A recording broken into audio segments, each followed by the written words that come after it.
Students बच्चों, आज हम इंटेक्स क्वेश्चन करेंगे। अभी हमने एनसीईआरटी क्वेश्चंस कंप्लीट कर लिए। लास्ट का एक क्वेश्चन रह रहा है, उसे अब इसके बाद कंप्लीट करेंगे।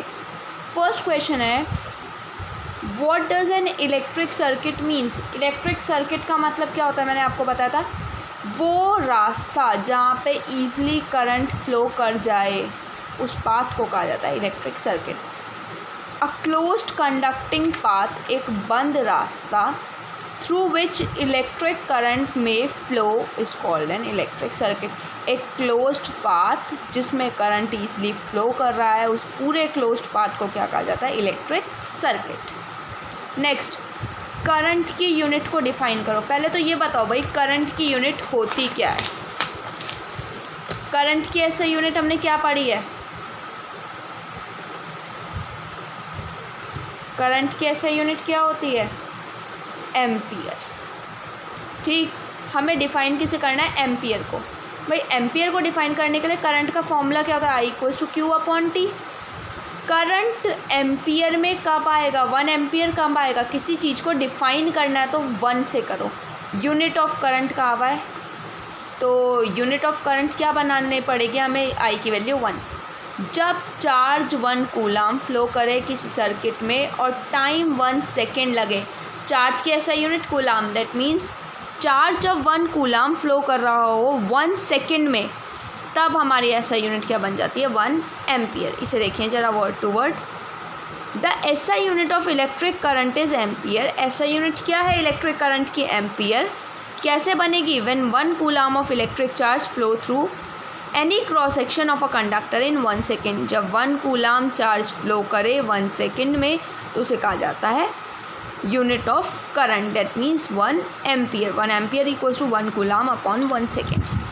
Calculate the number of electrons consisting 1 coulomb of charge. Charge कितना है क्वेश्चन में, कितना दिया हुआ है, क्यू की वैल्यू दी हुई है 1 कूलाम। हमें एन की वैल्यू निकालनी है। हमने पढ़ा था एक formula, q equals to n e. Q की वैल्यू 1, एन की निकालनी है, और ई की तो भाई याद रखनी पड़ती है 1.6 इंटू 10 की पावर माइनस 19। 1 ये पूरा यहाँ आ जाएगा, पॉइंट हटा 10, 2 के टेबल से 5 सा पे और ये 8 सा पे। 5 अपॉन 8 को डिवाइड कर लो आपस में, 10 की पावर माइनस 19 है, ऊपर गया 10 की पावर 19। अब इसे या तो पावर 1 कम कर लो, 1 पावर कम करो और 0 यहाँ लगा दो। 50 अपॉन 8 इंटू 10 की पावर 18 इक्वल्स टू n। जब आपने n सॉल्व करा तो इसकी वैल्यू आएगी 6.25 इंटू 10 की पावर 18 इक्वल्स टू n। हमने फॉर्मूले के अकॉर्डिंग सॉल्व करा, q equals to n e. q दिया हुआ है 1, n हमें नहीं पता, और e की वैल्यू क्या है 1.6 इंटू 10 की पावर माइनस 19। नेक्स्ट क्वेश्चन पे आते हैं। Name a device that helps to maintain. भाई अगर हमसे कहा जाए चेक कौन करता है, पोटेंशियल डिफरेंस को मेज़र कौन करता है, तो मेज़र तो करता है वोल्ट मीटर और मेंटेन करती है सेल या बैटरी। पोटेंशियल डिफरेंस को मेज़र करने के लिए तो यूज़ करा जाता है सेल या बैटरी का, सॉरी मेंटेन करने के लिए तो यूज़ करी जाती है सेल या बैटरी, और पोटेंशियल डिफरेंस को मेज़र करने के लिए यूज़ करते हैं हम वोल्ट मीटर। ठीक, अगर हमें पोटेंशियल डिफरेंस कम या ज़्यादा करना है तो वो किससे होता है, सेल और बैटरी से, और कितना आ रहा है उसे मेज़र करना है तो किससे करते हैं, वोल्ट मीटर। इस क्वेश्चन में मेंटेन पूछा है, इसलिए सेल और battery. Next question, what is meant by saying 1 volt, potential difference 1 volt. इसका मतलब क्या है भाई, पोटेंशियल डिफरेंस का फॉर्मूला हमने पढ़ा था, V equals to W upon Q।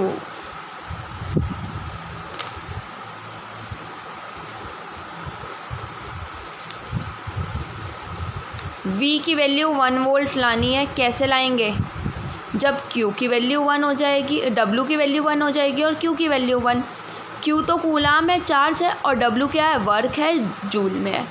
तो कैसे डिफाइन करेंगे, जब 1 जूल और 1 कूलाम वर्क फ्लो हो, 1 कूलाम चार्ज को कैरी करने के लिए तो 1 वोल्ट पोटेंशियल बनता है। अगर 1 कूलम का चार्ज एक जगह से दूसरी जगह रखना है और वर्क कितना लग रहा है 1 जूल, तो आंसर आ जाएगा 1 volt. The potential difference between 2 points in a current carrying conductor is said to be 1 volt when 1 joule of work is done to move a charge of 1 coulomb.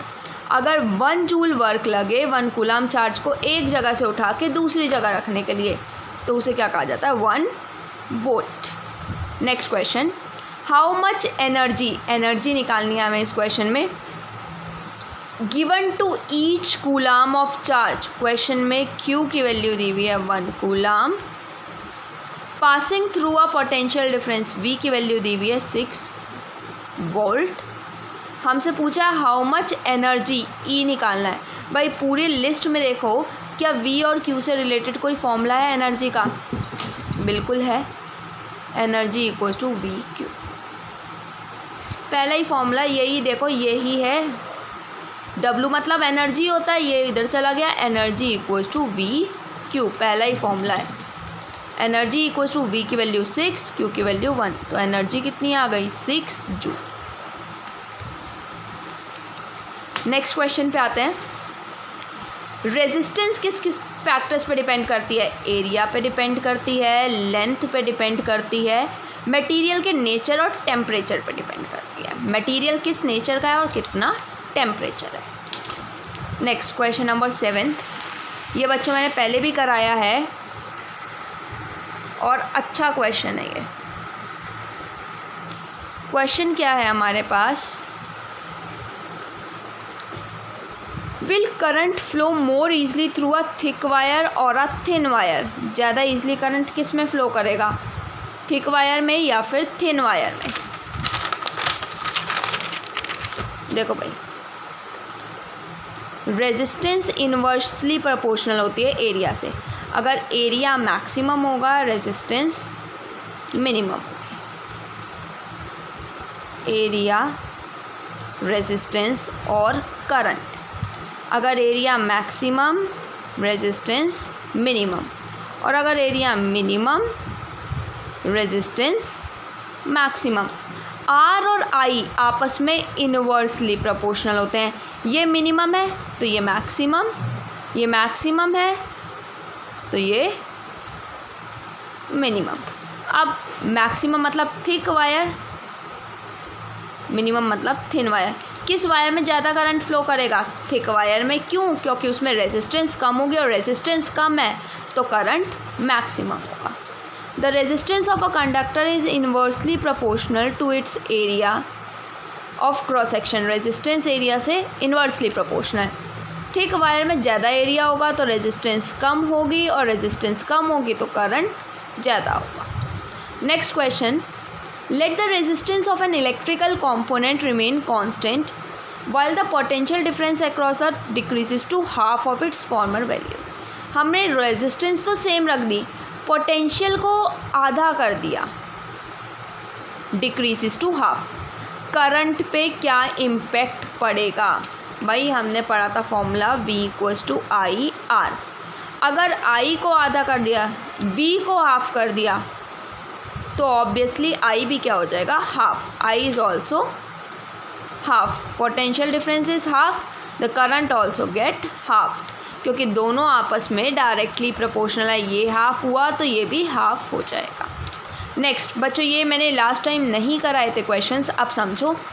Electric toaster और electric iron alloy से बने होते हैं pure metal की जगह।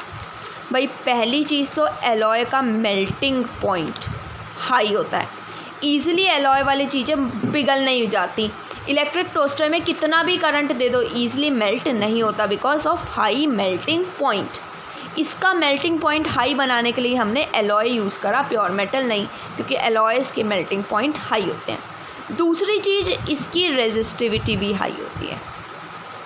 Alloy की resistivity भी high होती है और टेम्परेचर, हाई टेम्परेचर में वो ईज़िली अंडरगोस ऑक्सीडेशन, ऑक्सीडेशन की प्रोसेस में नहीं जाता, दैट मीन्स ईज़िली मेल्ट नहीं होता। नेक्स्ट क्वेश्चन ये भी यही है, आयरन और मरकरी में से कौन सा बेटर कंडक्टर है और कौन सा बेस्ट कंडक्टर है पूरी लिस्ट में से? आयरन की कंडक्टिविटी इतनी है और मरकरी की इतनी है, ये 10 है, ये 94 है। जिसकी रेजिस्टिविटी लेस होगी वही बेटर कंडक्टर होगा। कंडक्टर अच्छा देखने के लिए रेजिस्टिविटी लेस वाला देखते हैं और हीट ज़्यादा देने के लिए रेजिस्टिविटी हाई देखते हैं। तो इन दोनों में से लेस रेजिस्टिविटी आयरन की, इसलिए ये ज़्यादा अच्छा कंडक्टर हो जाएगा। जितनी कम रेजिस्टेंस और रेजिस्टिविटी होता है ईजिली करंट फ्लो उसी में कर पाता है, इसलिए आयरन ज़्यादा अच्छा कंडक्टर है as compared to mercury. Next, सबसे लोएस्ट रेजिस्टिविटी सिल्वर की है, जितनी रेजिस्टिविटी कम उतना अच्छा कंडक्टर। अब आप यहाँ सोच रहे होंगे दीदी ने ये मार्क करा है कि भाई एलॉय की रेजिस्टिविटी तो हाई होती है प्योर मेटल से, फिर एलॉय क्यों टोस्टर्स के लिए यूज़ करा जाता है? बेटा इलेक्ट्रिक करंट नहीं, यहाँ पे बात हो रही है कौन सा ईजिली मेल्ट नहीं कर पाता, तो जितनी हाई रेजिस्टिविटी होगी उसका मेल्टिंग पॉइंट हाई होगा। नेक्स्ट आपको एक डायग्राम बनाना है जिसमें 3 सेल्स हैं 2 वोल्ट के, 5 ओम की रेजिस्टर, 8 ओम और 12 ओम की रेजिस्टर है, सारी कनेक्टेड हैं सीरीज में।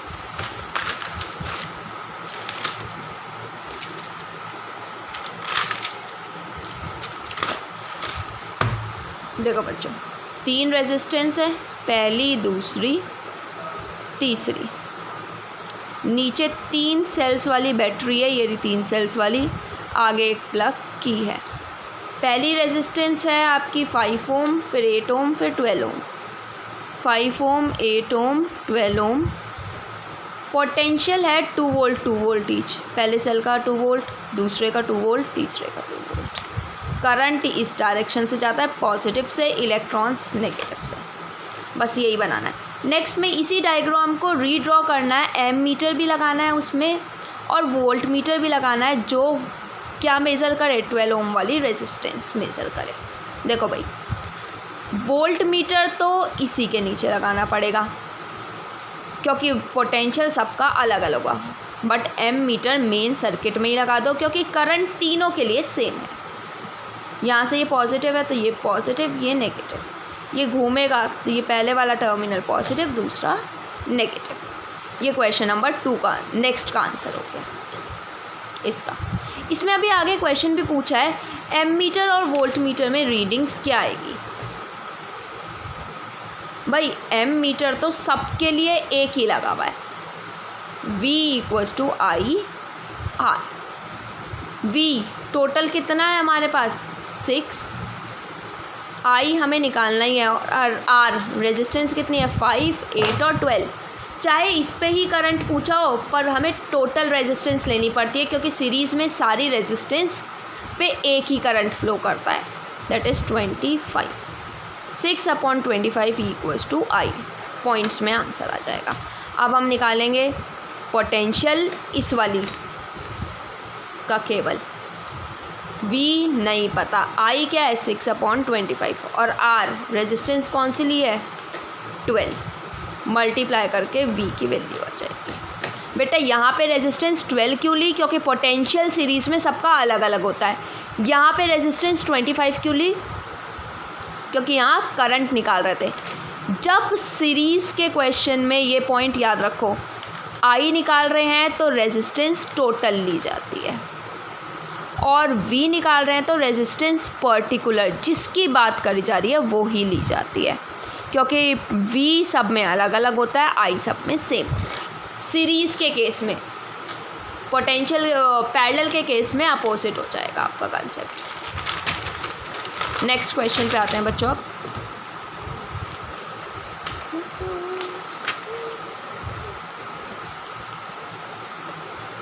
नेक्स्ट क्वेश्चन है, जज करो अगर पैरेलल में कनेक्ट है तो क्या इक्विवेलेंट रेजिस्टेंस होगी। 1 ओम 10⁶ ओम, इनको जब हम पैरेलल में कनेक्ट करेंगे तो सबसे छोटे आंसर से भी आंसर छोटा आएगा, दैट मीन्स लेस देन 1 ओम। इन तीनों को जब हम पैरेलल में कनेक्ट करेंगे तो आंसर आएगा लेस देन 1 ओम। नेक्स्ट क्वेश्चन, ये भी मैंने आपको कराया था बच्चों, अगर याद हो तो। एक इलेक्ट्रिक लैंप है 100 ओम रेजिस्टेंस, एक टोस्टर है 50 ओम का और एक वाटर फिल्टर है 500 ओम का। तीनों पैरेलल कनेक्ट है। एक नया अप्लाइंस कनेक्ट करें, जितना ये मिलके करंट लेते हैं, सबसे अलग अलग करंट निकाल लो, जितना ये मिलके करंट लेते हैं उतना ही करंट ये लेता है। ठीक, पोटेंशियल सेम हो जाएगा, हम V equals to I R से R निकाल लेंगे। इसलिए I निकालने के लिए सारे करंट्स को, ऊपर वाले तीनों अप्लायंस के करंट को ऐड करो, V 220 ही आएगा, R निकल आएगा। भाई ये क्वेश्चन पहले भी कराया है, एक बार देख लो। Next question, what are the advantages. कभी भी बच्चों घर वाले सर्किट्स में, जो हम घर में सर्किट यूज़ कर रहे हैं उसमें अप्लायंस ऐसे सीरीज़ में नहीं जोड़ने चाहिए। लैंप, बल्ब, टोस्टर सारे एक सीरीज़ में कभी नहीं कनेक्ट करने चाहिए। अप्लायंस हमेशा पैरेलल, घर में जितने भी सर्किट होते हैं सबके अप्लायंस पैरेलल कनेक्ट होते हैं। रीज़न क्या है, पहली चीज़ तो सबको सेम पोटेंशियल मिलेगा। दूसरी चीज़, अगर एक भी ख़राब हो जाए तो और सबको करंट मिल रहा है, क्योंकि सबके करंट की वैल्यू अलग अलग होती है। इसमें क्या दिक्कत है भाई, एक भी ख़राब हो जाए करंट आगे पास नहीं हो पाता। देखो फर्स्ट एडवांटेज, अगर एक भी अप्लायंस काम नहीं करता तो सारे अप्लायंसेस काम नहीं कर पाते। दूसरी डिसएडवांटेज क्या है सीरीज़ की, in parallel circuit each electrical appliance get the same voltage. Her electrical appliance को सेम वोल्टेज मिलेगी, but in case of parallel सबको अलग अलग मिलेगी। पावर सप्लाई लाइन चेंज होती जाएगी।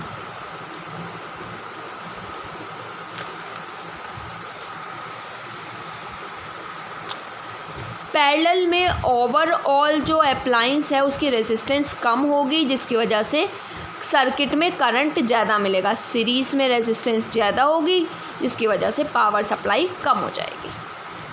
भाई नेक्स्ट क्वेश्चन, 2, 3 और 6 को कैसे कनेक्ट करें, आंसर 4 ओम आए। याद करो मैंने कराया था, इन दोनों को पैरेलल कनेक्ट कर दो, जो आंसर है उसे इससे सीरीज़ में, और एक बार तीनों को ही पैरेलल कनेक्ट कर दो, आंसर 1 ओम आ जाएगा। नेक्स्ट, आपको 4 रेजिस्टेंस दी हुई हैं, 4, 8, 12 और 24 ओम। आपको बताना है हाईएस्ट रेजिस्टेंस कब आएगी, जब सबको सीरीज़ में जोड़ देंगे। देखो भाई, और लोएस्ट कब आएगी, जब सबको पैरेलल कनेक्ट कर देंगे। ये देखो क्वेश्चन में हाईएस्ट पूछी जाए सीरीज़ में कनेक्ट करो, लोएस्ट पूछी जाए पैरेलल में कनेक्ट करो। नेक्स्ट क्वेश्चन पे आते हैं।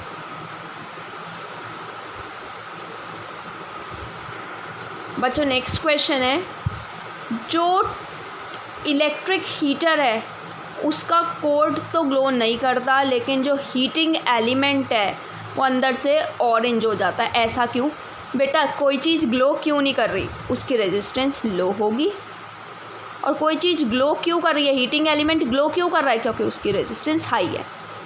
किसी भी इलेक्ट्रिक हीटर में जो कोड बनता है वो कॉपर से बनता है, और कॉपर की रेजिस्टेंस लो होती है, जिसकी वजह से जब आप करंट पास कराते हो तो हीट नहीं बनती इतनी ज़्यादा। बट जो हीटिंग एलिमेंट है इलेक्ट्रिक हीटर का, जो वो एक प्लेन सी शील्ड सी होती है, वो नाइक्रोम से बनी होती है, जिसकी रेजिस्टेंस हाई होती है, और हाई रेजिस्टेंस होगी तो ज़्यादा हीट प्रोड्यूस करेगा। भाई जितनी ज़्यादा हीट उतना ही वो सब्सटेंस कैसा दिखने लगेगा, ग्लो सा फॉर्म में। नेक्स्ट क्वेश्चन,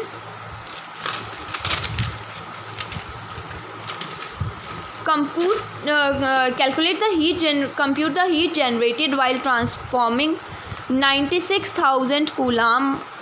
आपको चार्ज दिया हुआ है क्वेश्चन में, Q की वैल्यू दी हुई है 96,000 of charge in 1 hour. Time दिया हुआ है बच्चों 1 आवर, आर को सेकेंड्स में कन्वर्ट करो 60 × 60, दैट मीन्स 3600 सेकेंड्स।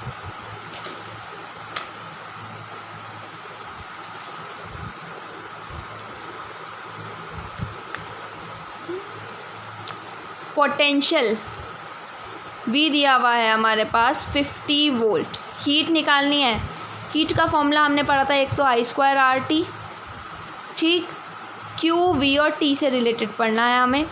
सबसे पहला फॉर्मूला हमने पढ़ा था हीट का ही, V = W/Q। वर्क हीट की ही फॉर्म है, तो W equals to we Q. ये फॉर्मूला यूज़ कर सकते हैं बिल्कुल, Q की वैल्यू भी दी हुई है, V की, टाइम का कोई यूज़ ही नहीं है यहाँ।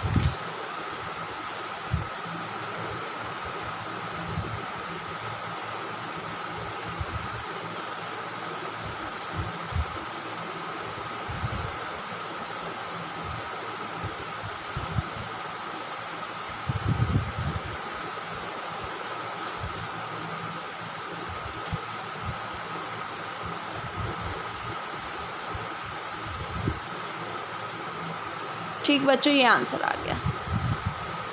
आप इसी क्वेश्चन को ऐसे भी कर सकते हो सॉल्व, बट हम डायरेक्ट करेंगे।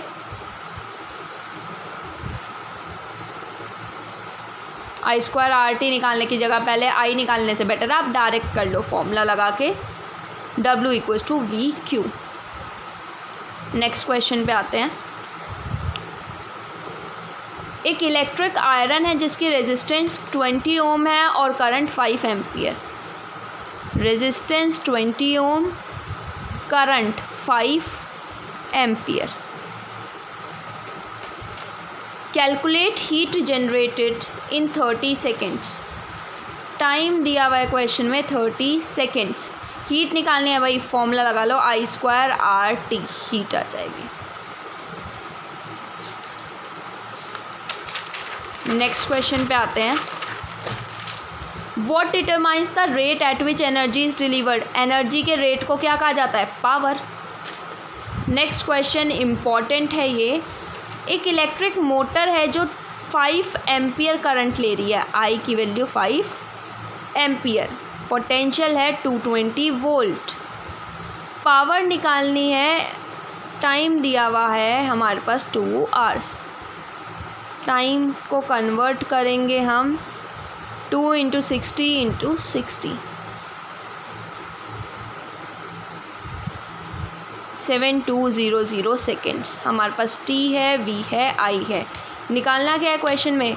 Calculate the power of the motor and energy consumed. Power और एनर्जी दोनों भाई फॉर्मूले से याद करो। V equals to W/Q, that means energy का पहला फॉर्मूला VQ। V दिया हुआ है, Q नहीं दिया हुआ। दूसरा फॉर्मूला हमने पढ़ा था, V Q की जगह हम लगा देते हैं I इक्वल्स टू Q/T होता है ना, तो Q की जगह लगा देते हैं IT, VIT। V दिया है, I दिया है, T दिया है, ये वाली वैल्यूज़ प्लेस कर दो। W इक्वल्स टू V दिया है 220, I दिया है 5 और T दिया है 7200। हमारे पास W आ जाएगा, दैट मीन्स एनर्जी आ जाएगी जूल में। पावर निकालनी है तो टाइम से डिवाइड कर दो इसी फॉर्मूले को, VI की वैल्यू निकाल लो, आंसर आ जाएगा पावर पर्टिकुलर वॉट।